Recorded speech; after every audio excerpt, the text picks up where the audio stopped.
Hola, os muestro la conexión básica de la pantalla. Lo primero que tenemos que hacer es la alimentación a 3,3 voltios de la salida del ESP32. Luego el habilitador CS, que es únicamente para la pantalla, que está en el pin 15. Tendremos el reloj, que lo hemos conectado al pin 18. Los datos, el MOSI, lo hemos conectado al pin 23. Y un detalle importante es que el MISO no se conecta. Esto es debido a que la pantalla no tiene salida de datos y además puede provocar interferencias sobre el resto de dispositivos que conectemos en serie.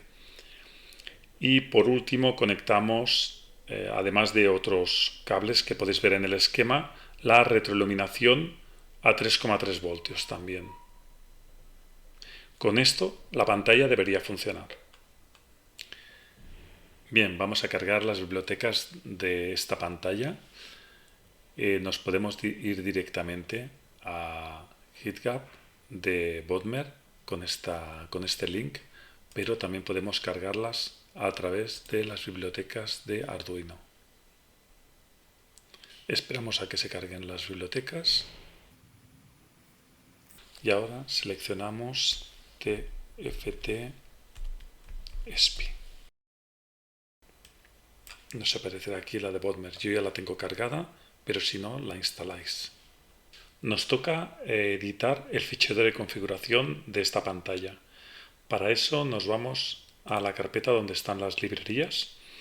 Dentro de Arduino, en librerías, veremos una carpeta que pone TFT-SPI.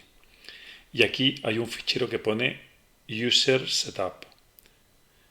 Vale. Si editamos este archivo, que yo aquí lo tengo abierto, veremos que tenemos que habilitar nuestra tarjeta, en este caso la ILI 9486.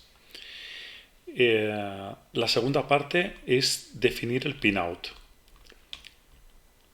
Aquí, donde tenemos cargado, donde tenemos la placa ESP32, le tenemos que decir dónde tenemos el MISO, el MOSI, el reloj, el CS, etcétera.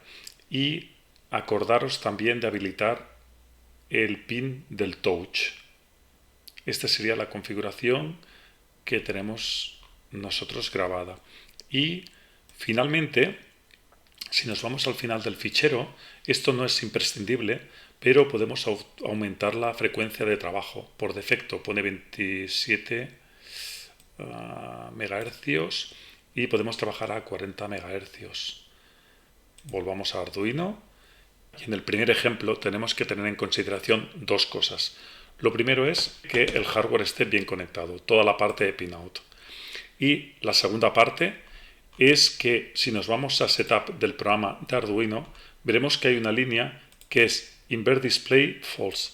Esto es porque en mi caso los colores quedaban invertidos, pero es posible que en vuestro caso no sea necesario y esta línea no sea necesaria. Por lo tanto, la podéis poner en modo comentario y os debería funcionar bien.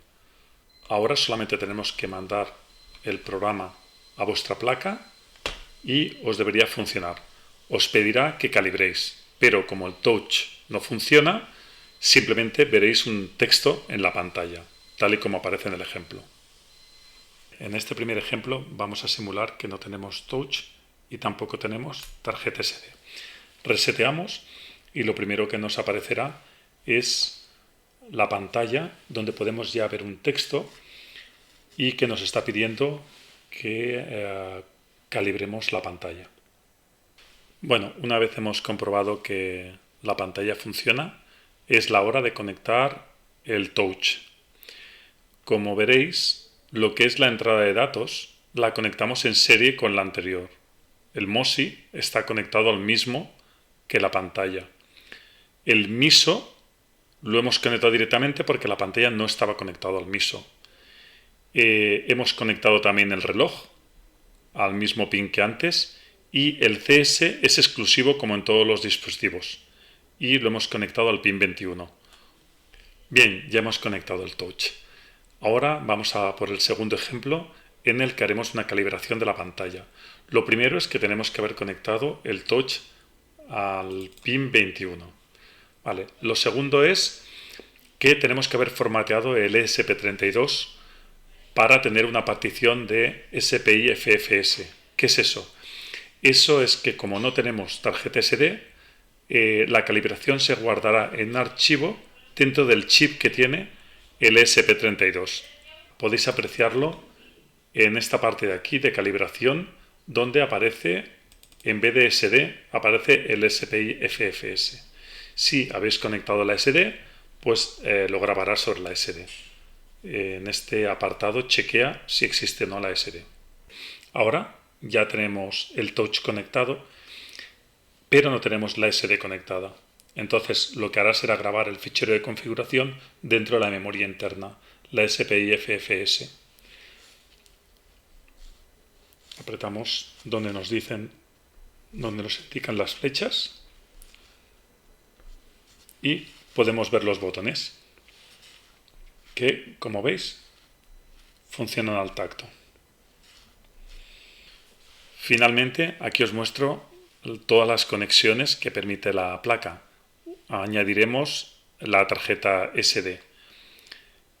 Como en los casos anteriores, necesita que el CS esté conectado a un pin específico, que en este caso será el pin 5, y lo que es el MISO y el MOSI los conectaremos en serie con los anteriores, utilizando la misma conexión que tenía la pantalla y el touch, y también el reloj. Finalmente ya hemos conectado la SD, la habremos puesto en el pin 5, de hecho lo tenemos aquí configurado, aunque es el pin por defecto que se utiliza, se podría cambiar y entonces se especifica dentro de la subrutina de Begin, y tenemos que tener en cuenta que no todas las tarjetas funcionarán. Yo utilizo una de 8 GB y me funciona, y lo que va a hacer es que la calibración, en vez de grabarla en el SPI FFS, la va a grabar en la SD, pero aparte lo que va a hacer es cargar las 4 imágenes que hemos grabado en la tarjeta desde nuestro ordenador y que se encuentran donde está este ejemplo de Arduino. Bien, ahora ya tenemos la SD conectada y podemos calibrar la pantalla y se nos guardará la información en la SD. Como tenemos las imágenes grabadas dentro de la SD, lo que hará será cargar la información. Y, como veis, interactúa con lo que pulsamos. Podemos pulsar sobre el dibujo o sobre las teclas, y además añadimos texto. Espero que el ejemplo os haya gustado y los que tenéis problema con esta tarjeta los hayáis podido solucionar. Hasta luego.